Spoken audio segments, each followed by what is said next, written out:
I want to dwell muna dun sa point that we can agree and disagree. We can love the Philippines, protect our territory, secure the victory under UNCLOS, under the arbitral ruling, under international law, but yet magkakampi tayo. Pero kasi tignan nyo tong article na to. Sabi po nung dating secretary ng Presidential Advisor on Political Affairs, hold the Chinadors accountable. So, as far as he is concerned, anyone who did not sign the resolution is pro-China. I dare ask, do you agree, Your Honor? I do not agree. In fact, I manifested when we sponsored the measure that the final determination of whether you are for or against the resolution is not in the being an introducer, Yes. but in voting whether for or against the resolution, Yeah, which thank comes you. after. Thank you for that, Mr. President, with a little bit of modification.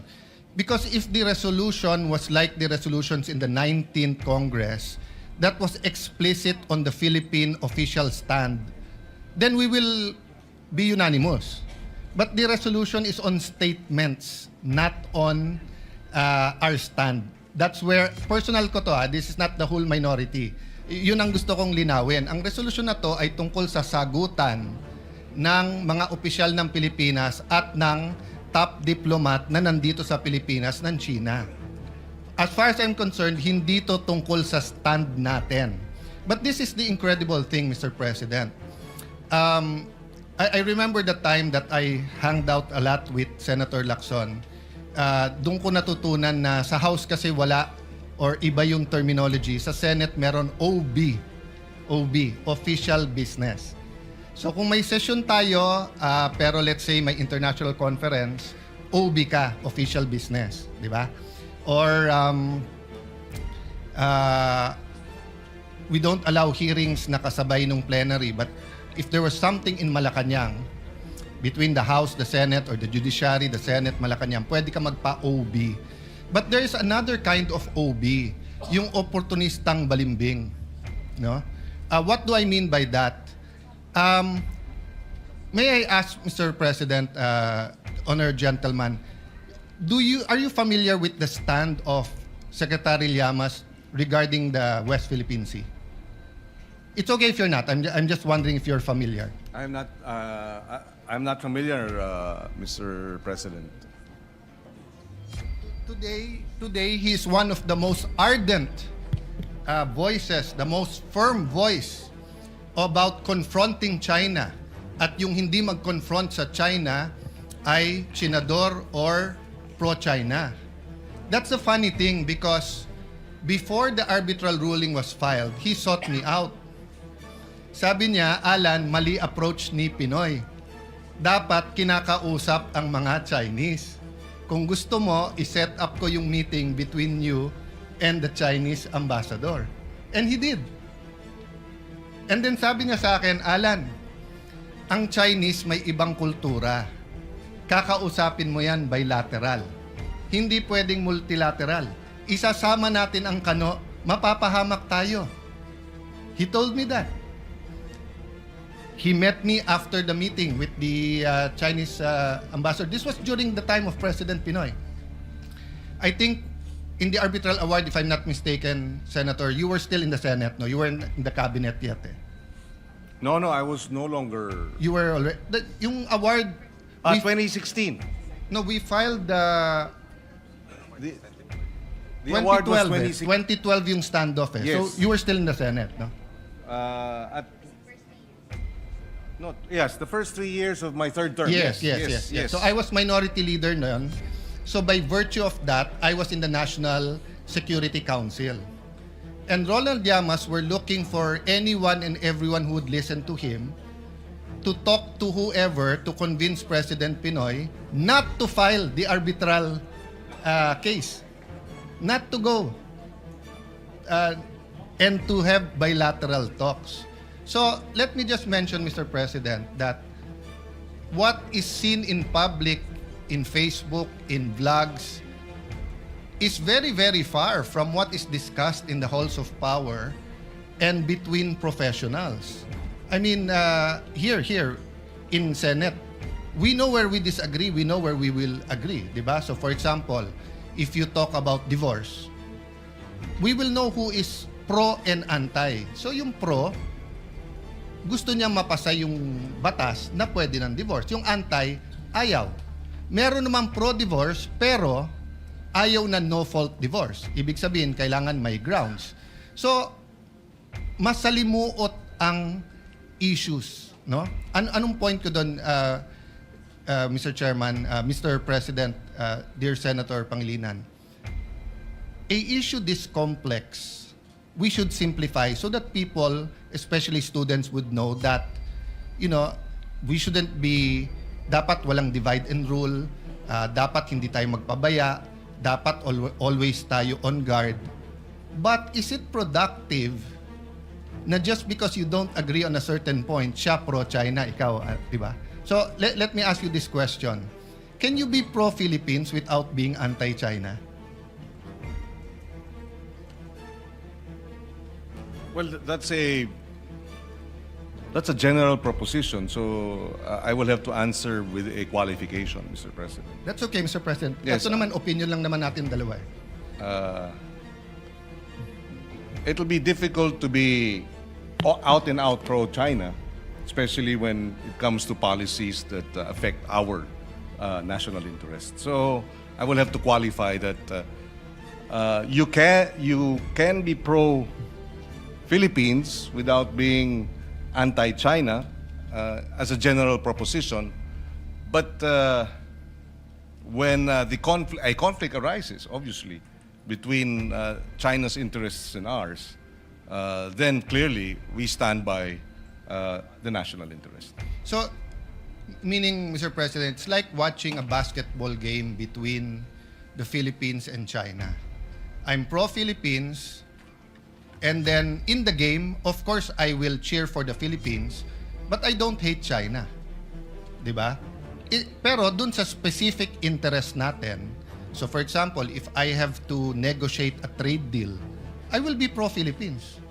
Diba? Yeah. Now, if it can be a win-win, why not? No? So ang point ko lang, Mr. President, unlike electoral politics, which is a zero-sum game, meaning if Senator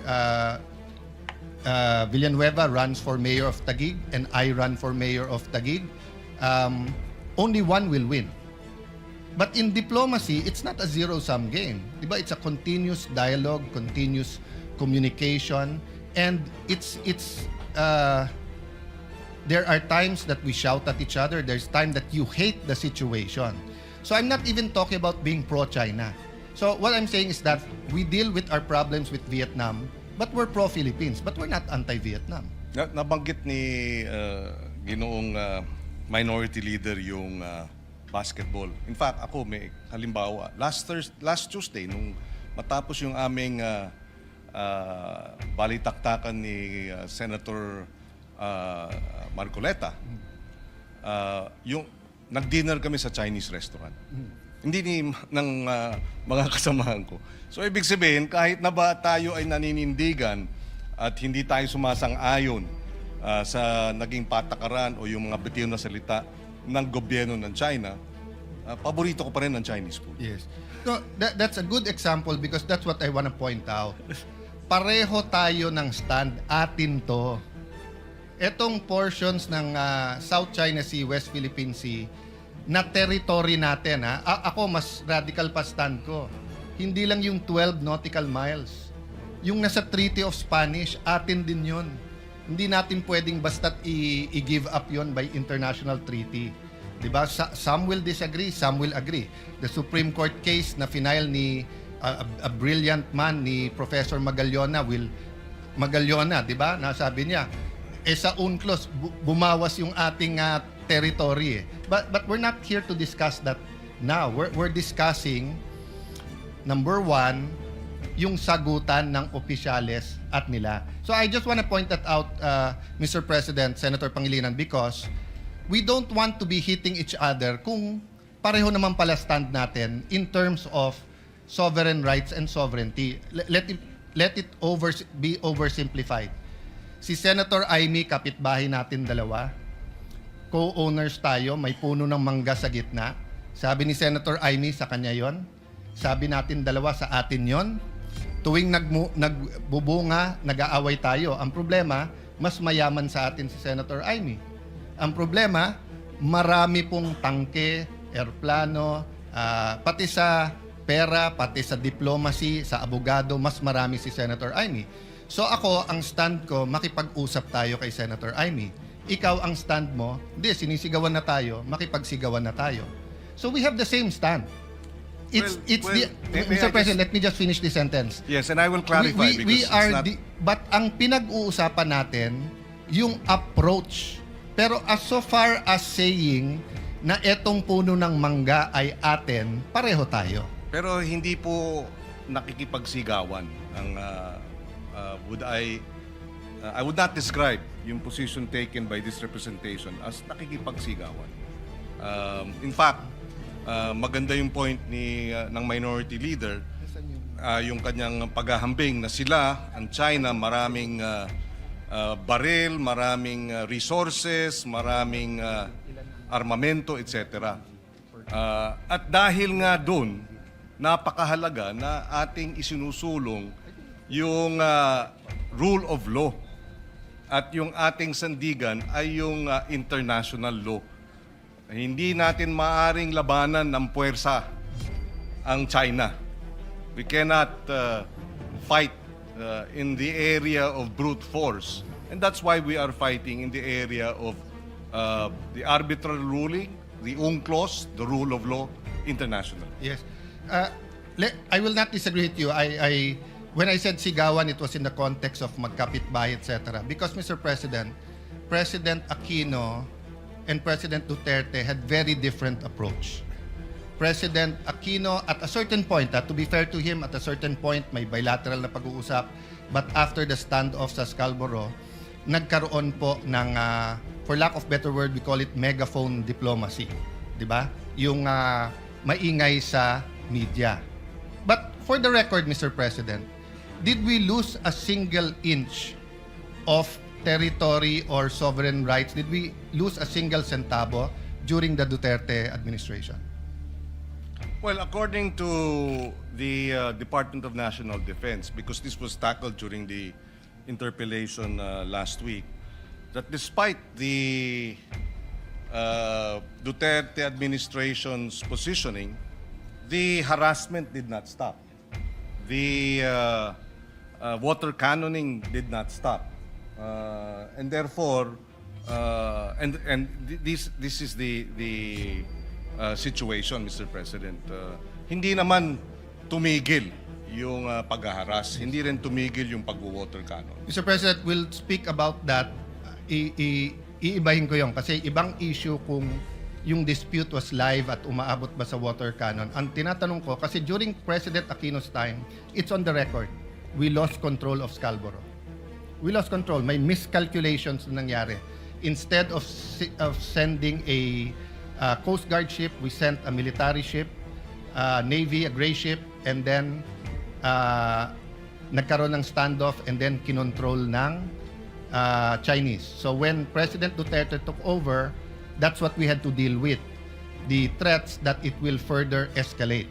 So from the time that President Duterte took over, June 30, 2016, until the time he left, June 30, 2022, did we lose a single feature, a single square inch? Did we lose part of our territory? I think it's on the record we did not. Well, if we did not lose any, then we thank the efforts of the past administration. But did we gain? Were we able to reverse the losses? I think not. Were we able to improve our trade, direct investments, etc.? I would say not so. Not as robust in terms of other countries. So therefore, may plus minus din po, Mr. President. Well, let me answer that in two ways. First, I appeal to the records. We had more trade than during the Aquino administration. More bananas, other fruits were allowed into China. The tourism went up First time in our history, lumaban yung dami ng Chinese versus dumami ng Japanese. And then yung hindi nakakapangisda, your staff, I have my support staff, you have your support staff, they can Google it. President Duterte announced that our fishermen can fish. Hindi lang pwede sa loob ng lagoon. And pati yon meron dahilan because spawning grounds yon eh. So hindi dapat mag-fish dun sa loob. Long story short, hindi nakakapag-fish nun. Did we gain? That is now the challenge of the Marcos administration. And that's why I have not commented whether I'm for or against because his national security knows more of what's happening on the ground. And ongoing pa yung kanilang strategy. Do I hope that they will gain? I think there are some gains in the Scarborough. Of course, I hope that they will gain. Kaya nga ulit-ulitin ko, pareho stand natin, atin to eh. Yung approach natin ang iba. And tayo, nakakapag-discuss tayo, I will agree with you or disagree, you will disagree with me, but I will not call you hypocrite, pro-China, anti-China, anti-Philippines, ganyan. Because precisely, you know, when I was in the Foreign Affairs Department, question ako ng Malaysian, Indonesian more of curiosity at Vietnamese. Bakit ganito yung strategy? Because nakikinabang sila sa strategy natin pag tayo maingay. But I got the shock of my life. Why? Because when I actually became Foreign Secretary, the funds from the United States for the South China Sea, mas malaki ang nakukuha ng Vietnam kaso sa Pilipinas. Ginera nila ang Vietnam, tinalo sila. Tayo, treaty ally, mas malaki. Ang before the administration of President Duterte, binigyan ng same kind of ship or seacraft ang Taiwan sa Pilipinas. Yung sa kanila may weapon system, may communication system. Sa atin, walang weapon system. So Mr. President, what I'm saying is that pareho tayo ng stand. Pareho natin mahal ang Pilipinas. Pareho natin gustong makinabang ang bawat Pilipino, ang anak ng anak ng anak ng anak ng anak natin.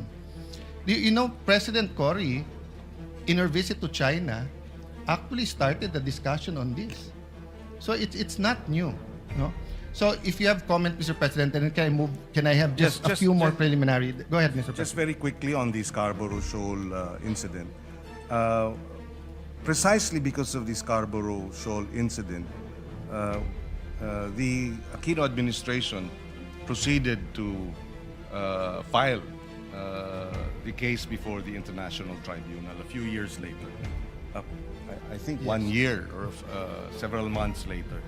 And we won, thankfully. Yes. And in that regard, we placed on record that the 9-dash line of China is illegal according to the UNCLOS, that they're setting up building destruction of the reefs and building artificial islands and runways was violative of our EEZ, and that alone gave us a strong footing. So strong in the sense that moving forward, several years later, about 60 countries have recognized the 2016 ruling that favored precisely the Philippine position and counting. So I'd like to think that yes, that incident in Scarborough was most unfortunate that it led to that, but because of that incident, we, as a smaller nation, decided that the way to addressing the challenge of a bigger nation, more powerful nation, is by way of the rule of law, by international law.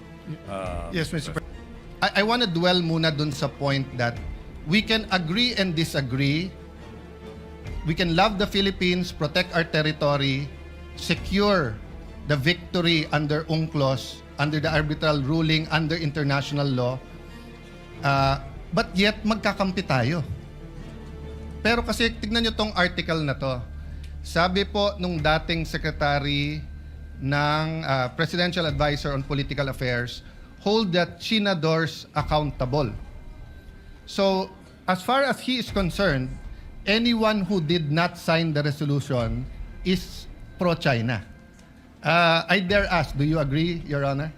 I do not agree. In fact, I manifested when we sponsored the measure that the final determination of whether you are for or against the resolution is not in the being an introducer, but in voting whether for or against the resolution, which comes after. Thank you for that, Mr. President, with a little bit of modification. Because if the resolution was like the resolutions in the 19th Congress, that was explicit on the Philippine official stand, then we will be unanimous. But the resolution is on statements, not on our stand. That's where, personal ko to, this is not the whole minority.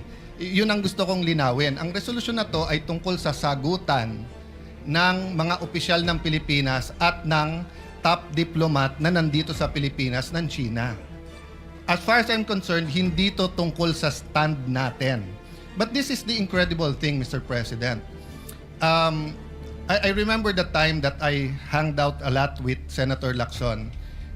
Doon ko natutunan na sa House kasi wala or iba yung terminology. Sa Senate meron OB, official business.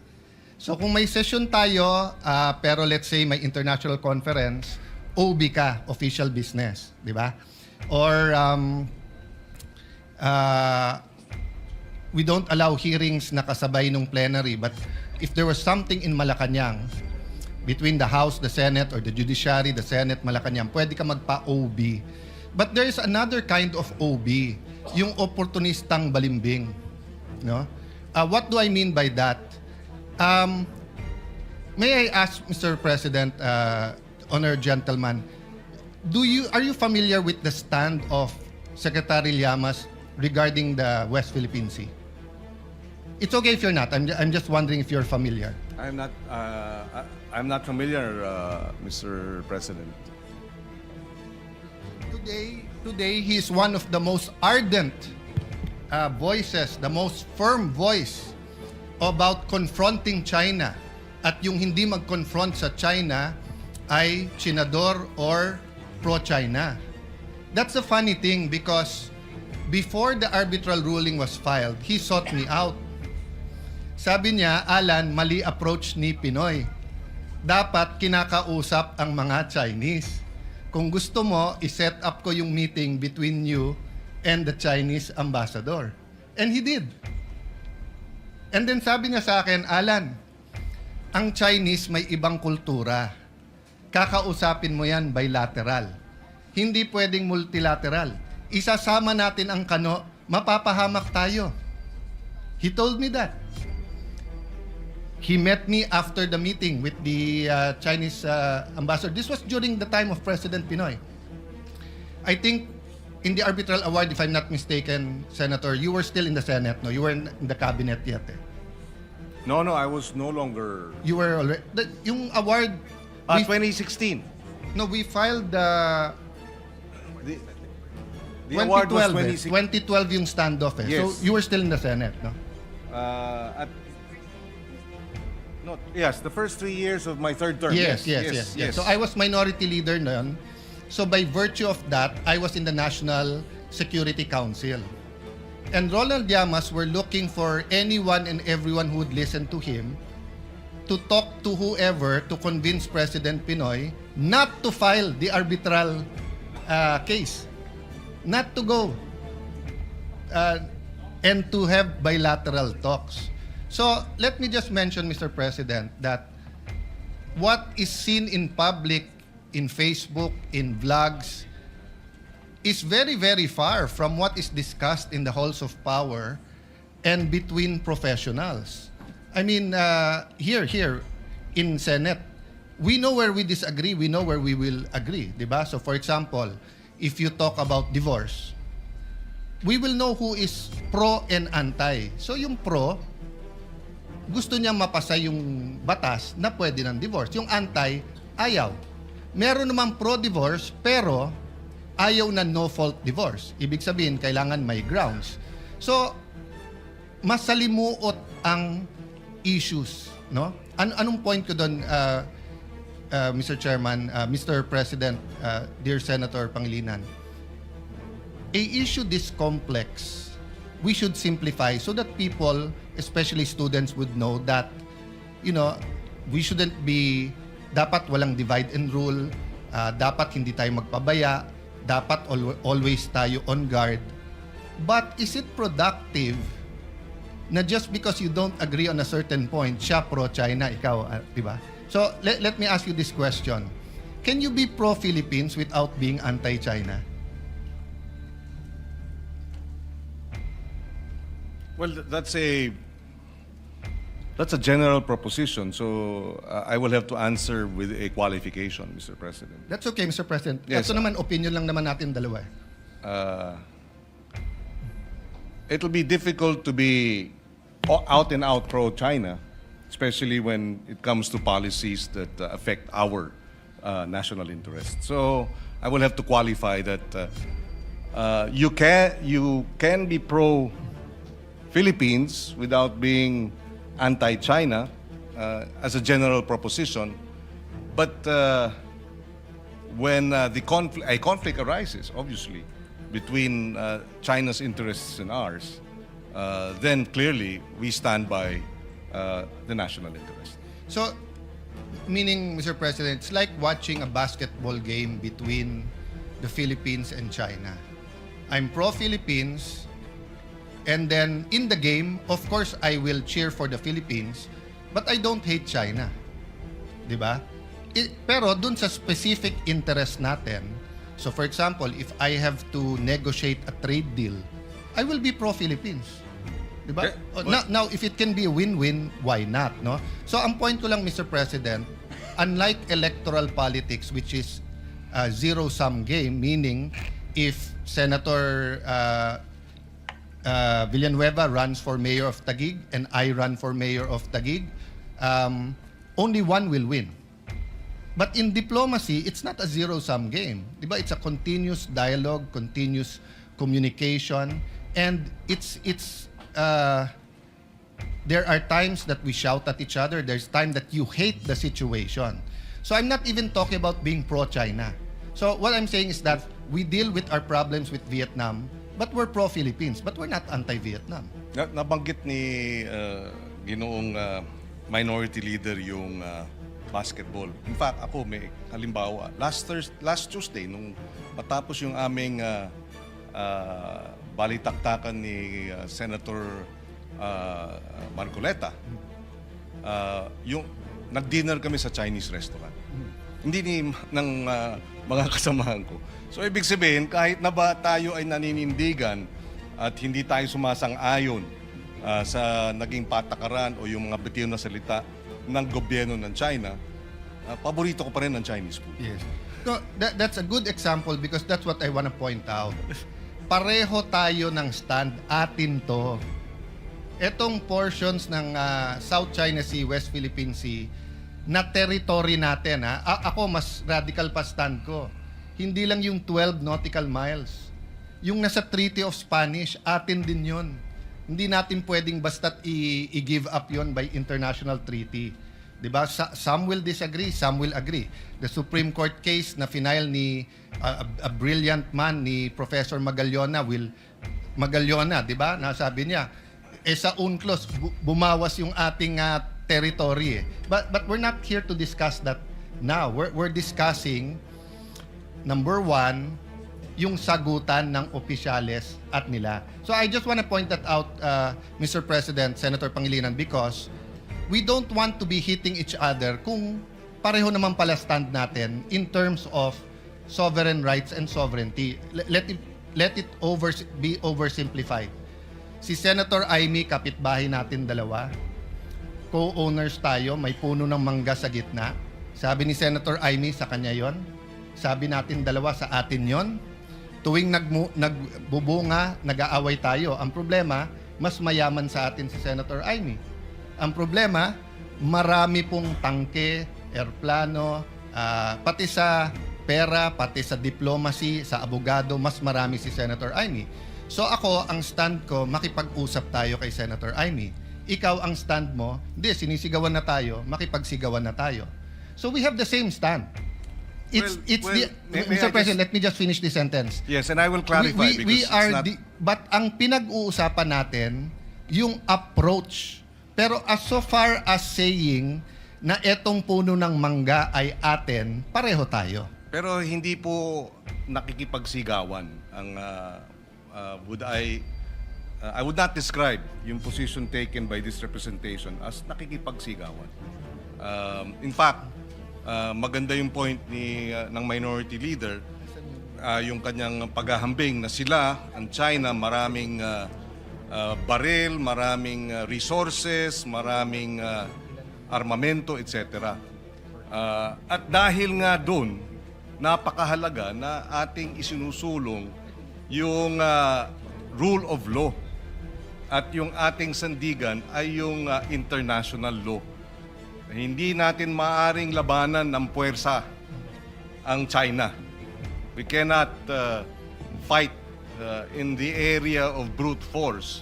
And that's why we are fighting in the area of the arbitral ruling, the UNCLOS, the rule of law, international. Yes. I will not disagree with you.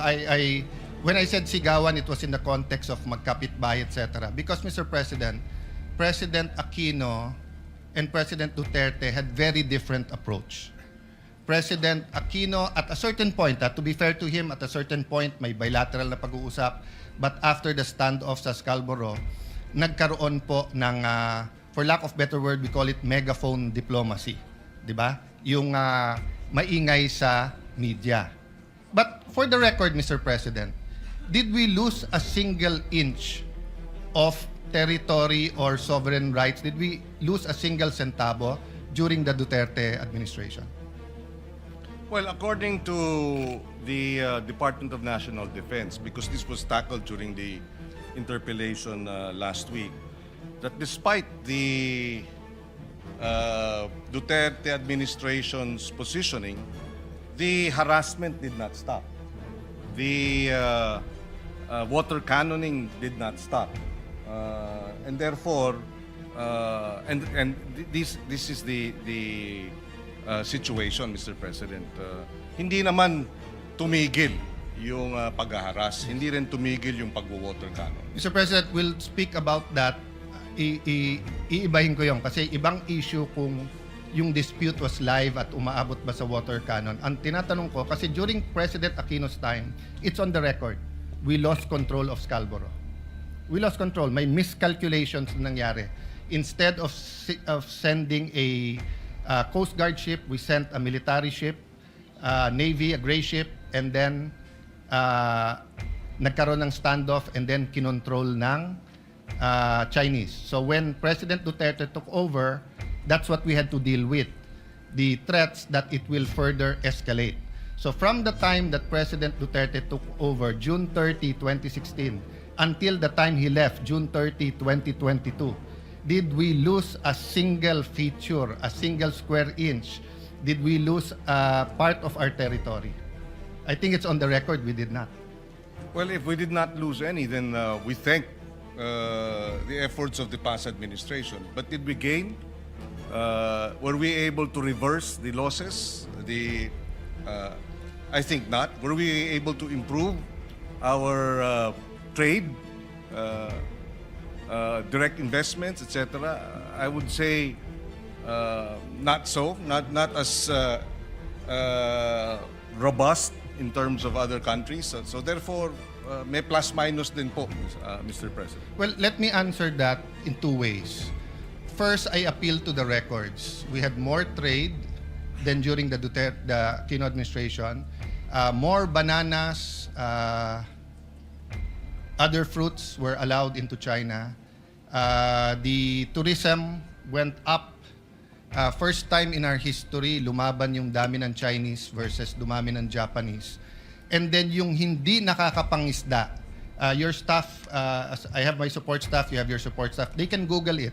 President Duterte announced that our fishermen can fish.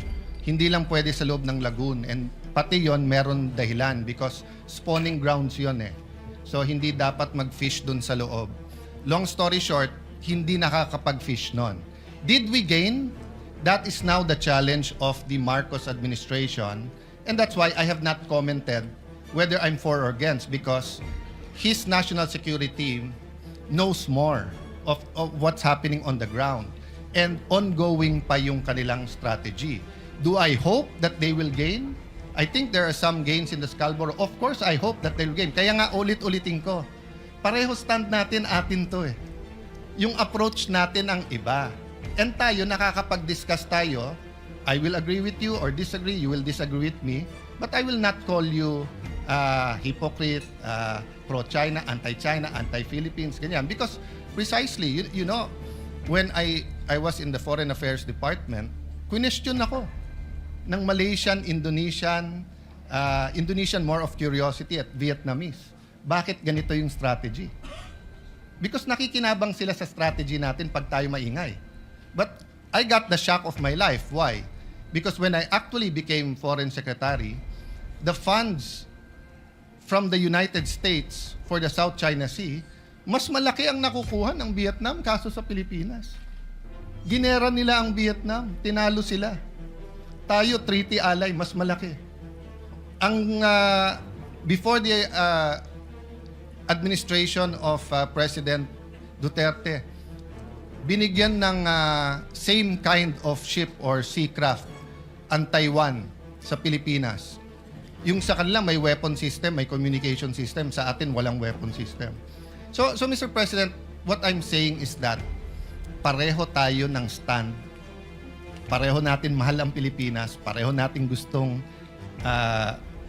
makinabang ang bawat Pilipino, ang anak ng anak ng anak ng anak ng anak natin. You know, President Cory, in her visit to China, actually started the discussion on this. So it's not new, no? So if you have comment, Mr. President, then can I have just a few more preliminary? Go ahead, Mr. President. Just very quickly on the Scarborough Shoal incident. Precisely because of the Scarborough Shoal incident, The Aquino administration proceeded to file the case before the International Tribunal a few years later. I think 1 year or several months later. And we won, thankfully. Yes. And in that regard, we placed on record that the 9-dash line of China is illegal according to the UNCLOS, that they're setting up building destruction of the reefs and building artificial islands and runways was violative of our EEZ, and that alone gave us a strong footing. So strong in the sense that moving forward, several years later, about 60 countries have recognized the 2016 ruling that favored precisely the Philippine position and counting. So I'd like to think that yes, that incident in Scarborough was most unfortunate that it led to that, but because of that incident, we, as a smaller nation, decided that the way to addressing the challenge of a bigger nation